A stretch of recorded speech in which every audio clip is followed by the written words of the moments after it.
Hey, this is Mark. Now he owns I-68, which is a competitor of mine, right? But here's the thing: we grew up, we were cut from the same cloth. We're both from 10 Special Forces group. We both have what 20 plus years? Yeah, 20 plus years. Yeah, yeah, 24. Yeah. Yep, exactly. So we're both firearms instructors in the El Paso County here in Colorado, and we're both very, very against this bill. It's definitely not a constitutional bill at all. So I'll let Mark tell us what he thinks about the bill, and then we'll go from there. Yeah. Well, as Dave said, him and I served together in 10 Special Forces Group. So if you're not coming to I-68 for training, definitely go to Dave. He says we're competitors. I think we are both great instructors, both great companies, and so that is just get good training. That's all that matters. As for this bill, obviously it's highly unconstitutional, both on the state and federal level. From the clients that I have, over 70% of our clients have been women in the last 8 years, and over half of those, it was the first time ever shooting a firearm. And I'm sure Dave is very in the same boat, and because they didn't realize that they needed this training until something happened. It could have been like my wife, where their husband travels constantly, so she needs the training and the expertise to protect herself. They might have a scare and they've refused to be a victim, so they've come to get training and buy a firearm. And then others, I've had a lot of divorced moms. Now they're the sole protectors. This bill, effectively, through bureaucratic banning of firearms, doesn't allow these people to protect themselves and their loved ones. And that's the whole point of the Second Amendment, so we can protect ourselves and our loved ones and fight against a tyrannical government. And that's the point of the Second Amendment. This bill will create more victims. It doesn't help law-abiding citizens like Dave, myself, our clients.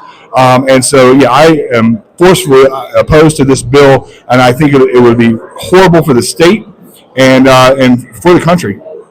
So, Mark, what's the most concerning part about the bill that you see within the bill? Like the very top. Like if you could take anything out of the bill, except for like getting rid of it all together, of course. Yeah. If you could take anything out of the bill, what would it be?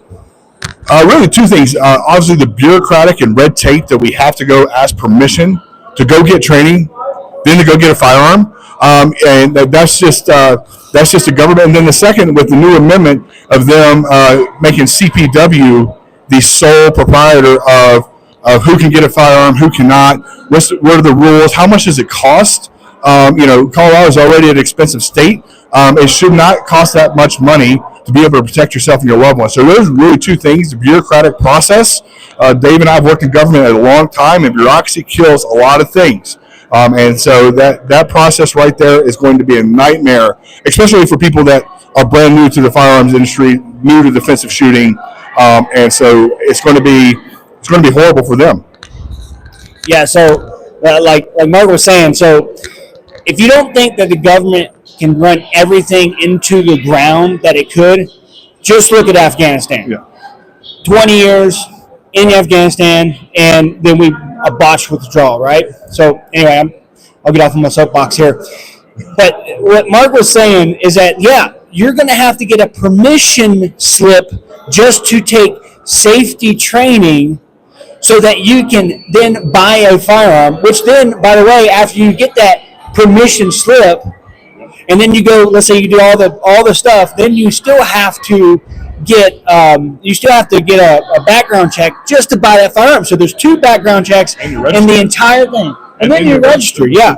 So that's the whole thing. And now CPW stands for Colorado Parks and Wildlife.